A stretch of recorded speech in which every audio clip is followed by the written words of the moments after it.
Hello दोस्तों, class 9th math class में आप सभी को स्वागत है। दोस्तों, इस वीडियो में संख्या पद्धति देखने जा रहे हैं जिसको इंग्लिश में नंबर सिस्टम कहा जाता है। दोस्तों, प्रश्नावली शुरू करने से पहले आपको इंट्रोडक्शन लेना बहुत ही जरूरी है। जब आपको इंट्रोडक्शन पता रहेगा तभी आपको प्रश्नावली में दिक्कत नहीं होगा, अदरवाइज हो सकता है। इसलिए किसी भी प्रश्नावली स्टार्ट करने से पहले, शुरू करने से पहले आपको उसके बारे में इंट्रोडक्शन लेना बहुत ही जरूरी है। दोस्तों, जैसे ही संख्या पद्धति की बात किया जाता है यानी नंबर सिस्टम की बात किया जाता है, इसमें आपको natural number, whole number, rational number, irrational number, prime number, integer सब के बारे में पता होना चाहिए। तो दोस्तों, जैसे कि देखिए संख्या पद्धति में सबसे पहले आते हैं नेचुरल नंबर, मतलब प्राकृतिक संख्या। दोस्तों, प्राकृतिक संख्या क्या होता है, चलिए जानने का प्रयास करते हैं। हाँ, तो दोस्तों यहाँ देखिए जैसे प्राकृतिक संख्या है, तो दोस्तों प्राकृतिक संख्या क्या होता है? तो प्राकृतिक संख्या दोस्तों याद रखना 1 से स्टार्ट होता है। कितना से स्टार्ट होता है? 1 से। दोस्तों ये प्राकृतिक संख्या क्या होता है? देखिए प्राकृतिक संख्या को इंग्लिश में नेचुरल नंबर कहा जाता है। आप बोलेंगे कि हाँ नेचुरल क्यों लिखे हैं? दोस्तों अभी आप हिंदी पढ़ रहे हैं, लेकिन इसके आगे जब आप पढ़ेंगे तो आपको इंग्लिश में जानना पड़ेगा, इसीलिए थोड़ा थोड़ा इंग्लिश भी जान के रखिए पहले से ही। इसीलिए दोस्तों प्राकृतिक संख्या को नेचुरल नंबर भी कहा जाता है इंग्लिश में। दोस्तों जो प्राकृतिक संख्या है वही है नेचुरल नंबर। तो दोस्तों देखिए, ऐसी संख्याएं जो 1 से शुरू होकर अनंत तक जाती है, अर्थात गिनती में प्रयुक्त होने वाली संख्याएं प्राकृतिक संख्याएं कहलाती है या प्राकृतिक संख्याएं कहलाती है। और इसे दोस्तों n से दर्शाया जाता है, मतलब इसको n द्वारा निरूपित किया जाता है। मतलब दोस्तों बोलेंगे कि अब n क्या कहां से आया, n क्या है? दोस्तों n मतलब होता है नेचुरल नंबर, क्योंकि देखिए ये नेचुरल नंबर है और इसका देखिए पहला अक्षर n है, तो आपको समझ जाना है कि n का मतलब होता है क्या? नेचुरल नंबर यानी प्राकृतिक संख्या। दोस्तों ऐसी संख्याएं जो 1 से शुरू होता है, मतलब आपको ये याद रखना है साधारण अर्थ में कि अगर 1 से शुरू है, 1 2 3 4 ऐसा आपको शुरू है dot dot dot dot dot और अनंत तक जाती है, मतलब देखिए ऐसी संख्याएं जो 1 से शुरू होकर अनंत तक जाती है, मतलब वो लास्ट तक जाएगी, अनंत तक जाएगी, अर्थात गिनती में प्रयुक्त होने वाली संख्याएं प्राकृतिक संख्याएं कहलाती है या प्राकृतिक संख्याएं कहलाती है। दोस्तों आपको ये याद रखना है कि n इक्वल टू 1 2 3 4 5 6, मतलब 1 से अगर शुरू होता है तो उसको नेचुरल नंबर कहा जाता है। ओके, उसके बाद देखिए दूसरा नंबर में आते हैं। देखिए जैसे पूर्ण संख्याएं। अभी पूर्ण संख्याएं क्या होती है? दोस्तों पूर्ण संख्या को इंग्लिश में होल नंबर कहा जाता है, और देखिए होल का पहला अक्षर W है, इसीलिए दोस्तों ये W जो है ये आपको समझ जाना है कि अगर W है तो W रहने से आपको समझ जाना है कि ये पूर्ण संख्या है, और W दोस्तों ये पूर्ण संख्या ही होती है क्योंकि होल नंबर कहा जाता है इंग्लिश में उसको। इसीलिए ऐसी संख्याएं जो 0 से शुरू होकर, दोस्तों अगर 1 से शुरू है तो आपको समझ जाना है कि ये नेचुरल नंबर है, और दोस्तों अगर इसका आगे 0 लगा हुआ है, मान लीजिए 0 से स्टार्ट है, तो समझ जाना है कि ये होल नंबर है यानी पूर्ण संख्याएं हैं। ओके, पूर्ण संख्या कब बोलेंगे? जब 0 से स्टार्ट हो तो पूर्ण संख्या कहलाती है, और जब 1 से स्टार्ट हो तो नेचुरल नंबर यानी प्राकृतिक संख्या कहलाती है या प्राकृतिक संख्या कहलाती है। तो आपको ये याद रखना है कि जैसे ही 0 से स्टार्ट हो, 0 रहने से ही आपको समझ जाना है कि ये होल नंबर में है, और अगर 1 से स्टार्ट है तो आपको समझ जाना है कि नेचुरल नंबर में है। जैसे देखिए ऐसी संख्याएं जो 0 से शुरू होकर अनंत तक जाती है, अर्थात यदि प्राकृतिक संख्या में, मतलब प्राकृतिक संख्या में अगर 0 और सम्मिलित कर दिया जाए तो ऐसी संख्याएं पूर्ण संख्याएं कहलाती है। इसे W से व्यक्त किया जाता है या W से दर्शाया जाता है या W से निरूपित किया जाता है। मतलब आपको समझ जाना है कि W का मतलब होता है क्या? पूर्ण संख्या। क्या होता है? पूर्ण संख्याएं होती है दोस्तों। और दोस्तों ये जीरो से स्टार्ट होगा, क्या होगा, 0 1 2 3 4 ऐसे शुरू होगा, तब आपको समझ जाना है कि ये क्या है, पूर्ण संख्याएं हैं। और दोस्तों यहां लिखा गया है कि अर्थात यदि प्राकृत संख्या में, यानी प्राकृतिक संख्या में, मतलब प्राकृतिक संख्या दोस्तों एक से स्टार्ट होता है, इसको प्राकृतिक बोलिए या प्राकृत बोलिए, बात सेम है दोस्तों। प्राकृतिक संख्या जो है ये एक से स्टार्ट होता है, 1 2 3 4 5 ऐसे शुरू होता है। उसमें अगर जीरो को हम लोग सम्मिलित कर देते हैं दोस्तों, तो वो हमारा हो जाएगा पूर्ण संख्या। क्या होगा दोस्तों, पूर्ण संख्या हो जाएगा। चलिए इसके आगे देखते हैं कि परिमेय संख्या और परिमेय संख्या क्या होता है। चलिए हाँ, तो दोस्तों जैसे देखिए तीसरा नंबर में परिमेय संख्याएं। दोस्तों परिमेय संख्याओं को रेशनल नंबर कहा जाता है। परिमेय संख्याओं को इंग्लिश में रेशनल नंबर कहा जाता है। तो दोस्तों ये परिमेय संख्याएं क्या होती है, चलिए देखिए। जैसे देखिए ऐसी संख्याएं जिन्हें p बटा q के रूप में व्यक्त किया जा सके वह होता है परिमेय संख्याएं दोस्तों। जैसे जहां p तथा q दो पूर्णांक है तथा q नॉट इक्वल टू 0, इसका मतलब क्या होता है, ये q नॉट इक्वल टू 0 मतलब क्या होता है, और p और q ये पूर्णांक है। क्या पूर्णांक है दोस्तों, देखिए दोस्तों ऐसी संख्याएं जिन्हें p बटा q के रूप में व्यक्त किया जा सके उसे परिमेय संख्याएं कहलाती है। मतलब दोस्तों p बटा q मतलब देखिए कोई भी संख्या अगर बटा में है तो इसे ही बोलते हैं परिमेय संख्याएं, यानी रेशनल नंबर। जब बट्टा में रहेगा तब मतलब भिन्न इक्वल टू, भिन्न के रूप में रहेगा। भिन्न इक्वल टू क्या होता है दोस्तों, अंश बटा हर होता है।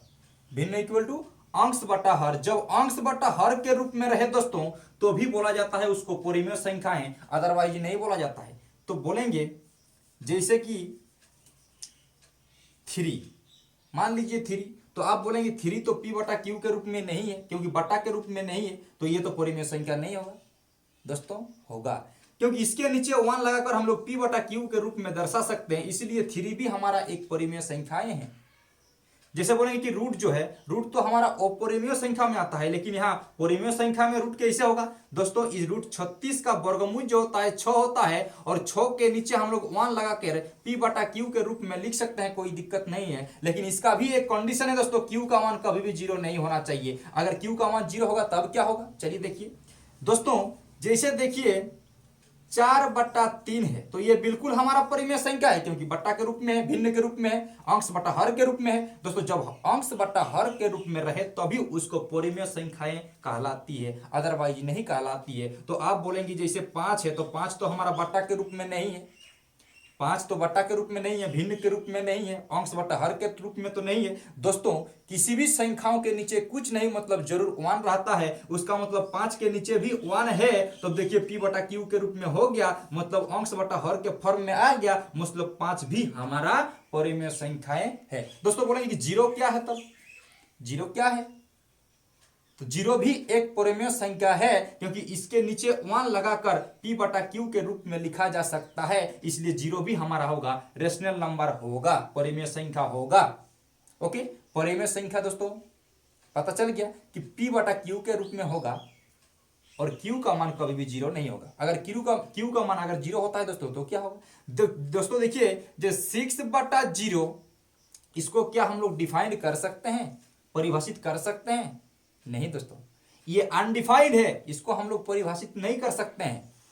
क्योंकि कोई भी संख्याओं के नीचे अगर 0 रहता है तो उसका मान नहीं होता है दोस्तों, वो अनडिफाइंड होता है, उसको हम लोग परिभाषित नहीं कर सकते हैं। लेकिन अगर 0 बटा रहता है, कुछ 0 बटा समथिंग रहता है दोस्तों, 0 बटा जैसे 4 रहेगा, तो इसका मान हम लोग 0 लिख सकते हैं, कोई दिक्कत नहीं है। लेकिन अगर 4/0 रहे दोस्तों, नीचे में अगर 0 रहे, q का मान 0 रहे, तो हम लोग उसको अनडिफाइंड नहीं कर सकते हैं। तो यहाँ ही बोला गया है देखिए कि q का मान कभी भी 0 नहीं होगा, क्योंकि उसको हम लोग डिफाइंड नहीं कर सकते हैं, परिभाषित नहीं कर सकते हैं, ये अपरिभाषित है, इसलिए दोस्तों q का मान कभी भी 0 नहीं होगा। तो दोस्तों परिमेय संख्याएं होने के लिए क्या होना चाहिए, p बटा q के रूप में होना चाहिए, ठीक है, क्या होना चाहिए, p बटा q के रूप में होना चाहिए। ओके, चलिए जैसे देखिए ये जैसे हम 10 लिखे, तो 10 क्या परिमेय संख्या है, नहीं है दोस्तों, 10 भी एक परिमेय संख्या है दोस्तों। बोलेंगे कि आप सर आप बताएं अभी कि p बटा q के रूप में होना चाहिए, लेकिन यहाँ तो p बटा p तो है, लेकिन q तो नीचे नहीं है दोस्तों। इसके नीचे 1 लगाकर हम लोग q लिख सकते हैं, मतलब p बटा q के रूप में लिख सकते हैं, कोई दिक्कत नहीं है। इसलिए दोस्तों ये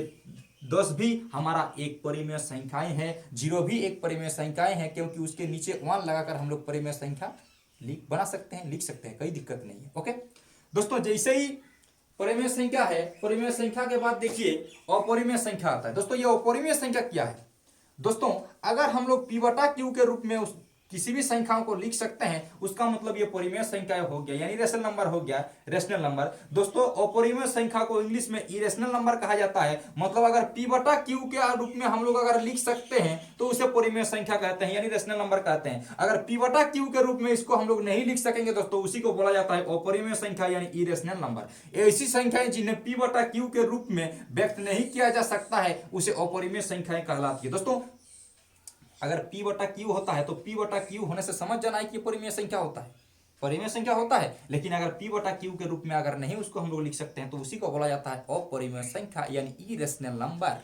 क्या बोलते हैं? Irrational number.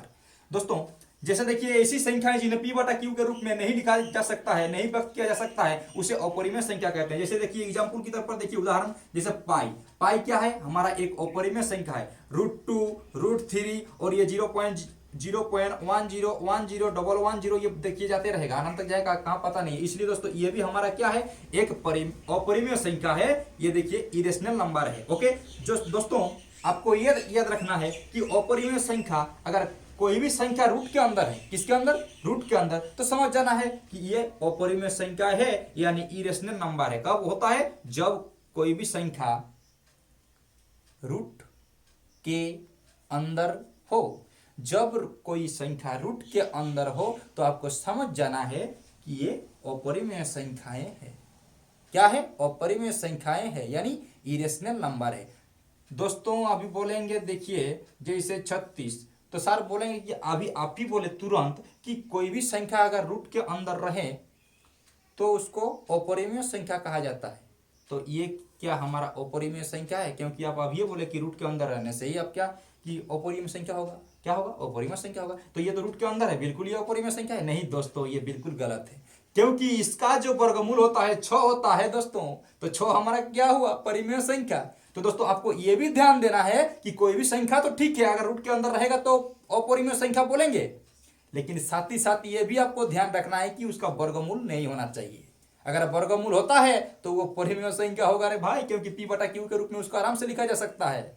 ठीक है, जैसे देखिए, जैसे मान लो ये है देखिए 144। तो दोस्तों 144 है दोस्तों, तो 144 आप बोलेंगे कि ये तो रूट के अंदर है, ये अपरिमेय संख्या हो गया, ये तो अपरिमेय संख्या हो गया। लेकिन नहीं दोस्तों, ये परिमेय संख्या है। तो सर आप ये आप बोले तो कि रूट के अंदर कोई भी संख्या रहने से उसको तो अपरिमेय संख्या ही कहा जाता है। दोस्तों जब इसका हम लोग वर्गमूल निकालेंगे तो क्या होगा? 12 यानी 12 होगा दोस्तों, और इसके नीचे 1 लिखकर हम लोग आराम से p बटा q के रूप में दर्शा सकते हैं, इसलिए परिमेय संख्या हो गया। लेकिन आपको यह ध्यान देना है कि रूट के अंदर तो होगा ही अपरिमेय संख्या, लेकिन साथ ही साथ यह भी ध्यान देना है कि उसका वर्गमूल नहीं होना चाहिए। अगर वर्गमूल होता है तो वह हमारा परिमेय संख्या कहलाएगा। ओके, अगर परिमेय संख्या कब होगा? जब p बटा q के रूप में होगा। परिमेय संख्या कब नहीं होगा? अपरिमेय संख्या कब होगा? जब p बटा q के रूप में नहीं होगा। अगर p बटा q के रूप में होता है तो उसे परिमेय संख्या कहा जाता है, और अगर p बटा q के रूप में नहीं होता है तो उसे अपरिमेय संख्या कहा जाता है। तो दोस्तों जब रूट के अंदर कोई भी संख्या रहे तो वो अपरिमेय संख्या के अंतर्गत आएगा, और आपको यह भी साथ ही साथ ध्यान देना है कि उसका वर्गमूल नहीं होना चाहिए। जैसे देखिए √3 दोस्तों, इसका वर्गमूल नहीं होगा, ये अपरिमेय संख्या है। जैसे देखिए √5 ये भी हमारा अपरिमेय संख्या है। √7 ये हमारा अपरिमेय संख्या है। √11 ये हमारा अपरिमेय संख्या है। √13 31 लिखिए या √13 लिखिए, बात सेम है। √13 दोस्तों ये सब हमारा अपरिमेय संख्या है। तो आपको ये ध्यान रखना है कि उसका वर्गमूल नहीं होना चाहिए। अगर उसका वर्गमूल हो जाता है तो उसे परिमेय संख्या कहते हैं, क्योंकि उसके नीचे 1 लगाकर हम लोग p बटा q के रूप में लिख सकते हैं, कोई दिक्कत नहीं है। तो आपको समझ में आ गया होगा दोस्तों, अच्छा लग रहा होगा। अगर अच्छा लग रहा है तो एक लाइक कर दीजिएगा, लास्ट में कीजिएगा, अभी नहीं, अभी क्योंकि बहुत सारा बाकी है। अभी जानना है सम संख्या क्या होता है, यानी इवन नंबर, ऑड नंबर, ये सब जानना है। ठीक है, तो दोस्तों p बटा q होने से क्या बोला जाता है? परिमेय संख्या, यानी रेशनल नंबर कहा जाता है। और p बटा q के रूप में अगर उसको लिखा नहीं जा सकता है तो उसे बोलते हैं अपरिमेय संख्या, यानी इरेशनल नंबर कहा जाता है। दोस्तों समझ में आ गया? चलिए देखते हैं नेक्स्ट क्या है। हाँ दोस्तों देखिए, जैसे वास्तविक संख्या, दोस्तों वास्तविक संख्याओं को इंग्लिश में रियल नंबर कहा जाता है। दोस्तों ये वास्तविक संख्याएं क्या होती है? दोस्तों सभी परिमेय संख्या तथा अपरिमेय संख्याएं, के सम्मिलन से प्राप्त संख्याएं वास्तविक संख्याएं कहलाती है। इसे आर द्वारा निरूपित किया जाता है। मतलब इसका देखिए रियल नंबर, तो रियल का सबसे पहला लक्ष्य लेटर्स जो है, अक्षर जो है आर है, इसलिए आर से आपको समझ जाना है कि ये वास्तविक संख्याएं होती है। दोस्तों वास्तविक संख्याएं क्या होती है, देखिए सभी परिमेय तथा अपरिमेय संख्याओं के सम्मिलन से प्राप्त संख्याएं वास्तविक संख्याएं कहलाती है। इसे आर द्वारा निरूपित किया जाता है। दोस्तों आपको साधारण अर्थ में यह समझना है, जैसे परिमेय संख्या भी रहेगा और अपरिमेय संख्या भी रहेगा। वास्तविक संख्या के अंतर्गत परिमेय तथा अपरिमेय संख्याओं का सम्मिलन जो होगा दोस्तों, उसी को बोला जाता है वास्तविक संख्या यानी रियल नंबर। ओके, जैसे देखिए 1 2 3 0, ये क्या है सब, देखिए 1 2 3 4, ये सब दोस्तों क्या है, परिमेय संख्या है। √2 √3 ये क्या है, अपरिमेय संख्या। जब परिमेय संख्या और अपरिमेय का सम्मिलन रहेगा दोस्तों, तभी उसको बोला जाता है रियल नंबर यानी वास्तविक संख्या। उसके बाद दोस्तों नेक्स्ट नंबर में देखिए ये सम संख्याएं। अभी दोस्तों सम संख्याओं को इंग्लिश में इवन नंबर कहा जाता है। क्या कहा जाता है, सम संख्याओं को इंग्लिश में इवन नंबर कहा जाता है। तो अभी देखिए सम संख्या क्या होता है, ऐसी संख्याएं जो 2 से पूर्णतः विभाजित हो जाती है। ऐसी संख्याएं जो 2 से पूर्णतः विभाजित हो जाती है उसे सम संख्याएं यानी इवन नंबर कहते हैं। दोस्तों अगर 2 से पूरा पूरी काट जाएगा, साधारण अर्थ में 2 से पूरा पूरी अगर काट जाता है तो उसी को बोला जाता है सम संख्या। जैसे आप देख सकते हैं 2 4 6 8 10 डैश डैश डैश, यानी दोस्तों dot dot dot dot dot dot आगे लिख सकते हैं। तो लेकिन 2 से पूरा पूरी भाग जाना चाहिए, यानी 2 से पूरा पूरी विभाजित होना चाहिए। जब 2 से पूरा विभाजित हो जाएगा दोस्तों तो उसे बोलते हैं सम संख्याएं यानी इवन नंबर बोला जाता है। ओके, उसके बाद नेक्स्ट देखिए 7 नंबर में विषम संख्याएं। अभी सम संख्याओं तो पूरा 2 से विभाजित हो गया, तो अभी विषम संख्याएं क्या होती है दोस्तों, विषम संख्याओं को इंग्लिश में ऑड नंबर कहा जाता है। देखिए ऐसी संख्याएं जो 2 से पूर्णतः विभाजित नहीं होती है उसे विषम संख्याएं कहलाती है। दोस्तों अगर 2 से पूरा पूरी विभाजित हो जाएगा तो उसे हम लोग सम संख्या कहेंगे। अगर 2 से पूरा पूरी विभाजित नहीं होगा तो उसे हम लोग विषम संख्या कहेंगे यानी ऑड नंबर कहेंगे। दोस्तों देखिए जैसे 1 यानी 1 3 3 5 5 7 7, दोस्तों ये सब क्या है, ये सब 2 से पूरा पूरी विभाजित नहीं होगा, पूर्णतः विभाजित नहीं होगा, इसीलिए इसको विषम संख्या कहा जाता है। ओके, उसके बाद देखिए 8 नंबर में देखिए अभाज्य संख्याएं हैं। दोस्तों अभाज्य संख्या क्या होती है, ऐसी संख्याएं जो एक तथा स्वयं के अलावा किसी अन्य संख्याओं से पूर्णतः विभाजित नहीं होती है, अभाज्य संख्याएं कहलाती है। दोस्तों ऐसी संख्या होना चाहिए एक तथा स्वयं के अलावा, मतलब एक रहेगा उससे अलावा किसी अन्य संख्याओं से वो विभाजित नहीं होगा कभी भी, तभी उसको अभाज्य संख्याएं कहलाती है। जैसे देखिए 2 3 5 7 11 डैश डैश यानी डॉट डॉट डॉट डॉट जाते रहेगा दोस्तों, डैश डैश जाते रहेगा। तो दोस्तों इस प्रकार अगर उसके एक तथा स्वयं के अलावा अगर की संख्या से पूर्णतः विभाजित नहीं होती है तो उसे अभाज्य संख्या कहते हैं। दोस्तों मुझे उम्मीद है ये वीडियो आपको बहुत ही अच्छा लगा है। दोस्तों अगर अच्छा लगा है तो लाइक करना, और अभी तक अगर चैनल को सब्सक्राइब नहीं किया तो चैनल को कर लीजिएगा सब्सक्राइब, क्योंकि हम इस प्रकार का वीडियो अपलोड करते रहते हैं। Thank you, best of luck.